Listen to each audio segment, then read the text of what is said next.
Tensions are escalating in the Middle East as the United States and its allies continue their efforts to support the Israeli war on the Gaza Strip, which has so far claimed the lives of more than 30,000 Palestinians. Yemen remains one of the hottest spots in the region. On February 24th, the US and the United Kingdom conducted their fourth round of joint airstrikes against the Houthis, who have been targeting Israel-affiliated ships in the Red Sea and Gulf of Aden in support of Gaza. The strikes hit 18 Houthi targets across 8 locations. The attack killed a civilian and injured 8 others, making them the first civilian casualties during American and British strikes on Yemen. On February 26, the German frigate Hesem, which was recently deployed in the Red Sea to counter the Houthis, launched 2 SM-2 missiles at an American MQ-9 Reaper drone after falsely identifying it as a Houthi drone in an embarrassing friendly fire incident. The missiles missed their target, falling into the sea.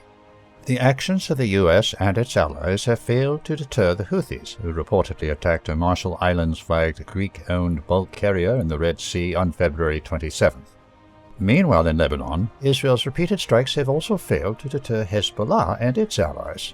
On February 26th, the group shot down an Israeli Hermes 450 drone. Later, on February 27th, it carried out 2 attacks with rockets and guided missiles against the Mount Meron air traffic control base. Additionally, on February 28th, the Palestinian Hamas movement fired more than 40 rockets from Lebanon at the headquarters of the 769th Hiram Division in the settlement of Kiryat Shimona and the airport barracks near the settlement of Beit Hilal. In what appears to be an attempt to make up for its failure in Lebanon, Israel intensified its strikes on neighboring Syria.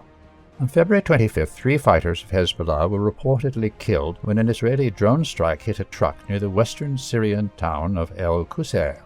Later on February 28th, a series of Israeli strikes hit targets in the southern outskirts of the Syrian capital Damascus.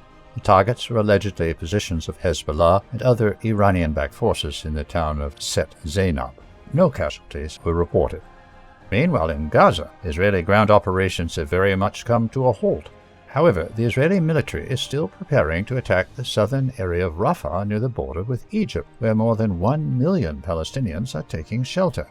While the forces of the so-called Axis of Resistance remain undeterred, the US and its allies are apparently still determined to support the Israeli war on Gaza at all costs. Tensions in the Middle East could soon reach a boiling point.